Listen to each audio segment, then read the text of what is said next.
Capitol Hill. And Joe, in addition to these legal challenges, there's also a shakeup in DOGE leadership. Yeah, so I think it's fair to say that there are some speed bumps here for DOGE right at the beginning on the first day that it is officially in its existence. Look, there are a couple of different things that now they're dealing with. Let's remember that that's still very popular among House and Senate Republicans.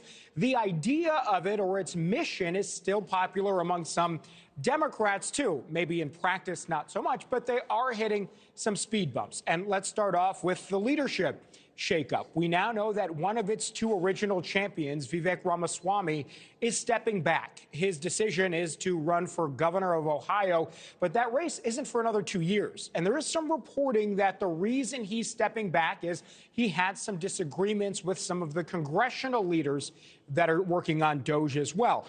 So that in itself, a bit of a shakeup. The other thing reportedly is that there are these lawsuits that we're dealing with, 3, in fact, again, on its first day in existence that DOGE is now dealing with. These 3 groups are all separate entities. They're all suing for relatively the same reason, though. They say that DOGE should be classified as an advisory committee rather than as a government agency, because advisory committees actually have certain rules around them. They have to have their meetings all be in public.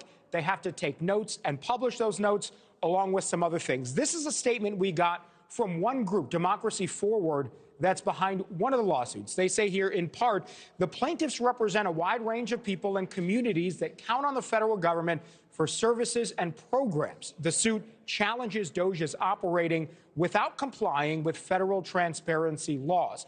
Now, Nicole, here's the thing, too, is they may face even more lawsuits or legal challenges, because one of the big missions of DOGE is to make government smaller by firing or laying off potentially thousands of federal workers. So we asked today Senator John Cornyn on the Republican side. He's one of the leaders of the DOGE caucus in the U.S. Senate about these challenges moving forward. This is what he told us.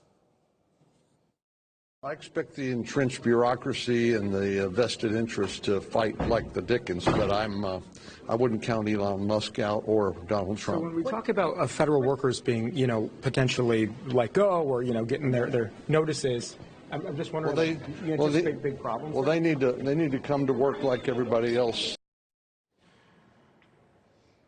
They need to come to work like everyone else, he said at the very end. That is a reference to the fact that President Trump has now signed an executive order that would mandate federal workers who work from home, in many cases, return to the office there. We also caught up with Senator Jackie Rosen. She's a Democrat. Asked her about the same thing, about what the challenges might be for DOGE. Again, keeping in mind some Democrats do support the mission of DOGE, of making government more efficient. And this is what she said about the challenges that this may present. Many of our federal workers, they work for the Social Security Administration. People need their benefits. They work for the VA. They do a lot of really important things for regular people.